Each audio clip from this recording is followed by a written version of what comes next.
বুঝি না।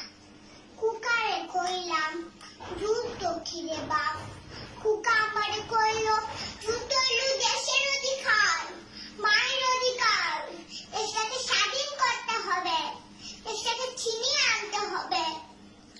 আমি কুকার কথা খুইনা কুকারে কইলাম যা বাপ যা, আমি তোর জন্যে